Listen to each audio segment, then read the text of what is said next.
Good morning বন্ধুরা, সবাই কেমন আছো? আজ তোমাদের আমি দেখাবো সমুদ্রের কাঁকড়া রান্না। এই কাঁকড়াটা দীঘাতে খেয়েছিলাম রান্না করে, আজ বাজারে উঠেছে, আজ নিয়ে এসছে। তার জন্য এখানে কাঁকড়াগুলো কেটে রেখেছি, সুন্দর করে কেটে ধুয়ে রেখেছি। এখানে আছে টমেটো কুচি, পেঁয়াজ কুচি, লঙ্কা গুঁড়ো, হলুদ গুঁড়ো, নুন, আর এখানে আছে জিরে আদা বাটা, পেঁয়াজ রসুন বাটা, আর এখানে আছে আলু কেটে রেখেছি ডুমো ডুমো করে। আর এটা চই ঝাল, আমাদের বাড়ির সব রান্নায় মোটামুটি দিই এই চই ঝালটা, সবাই ভালোবাসে খেতে। সবার প্রথমে কাঁকড়াগুলোতে নুন আর হলুদ মাখিয়ে রেখে দিতে হবে কিছুক্ষণ।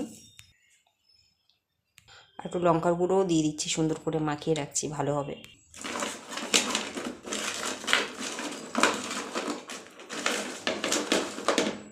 মাখানো হয়ে গেছে। এই রেসিপিটা আমি দীঘাতেই শিখেছি। দীঘাতে গিয়ে একটা দিদিভাইয়ের কাছে শিখলাম কিভাবে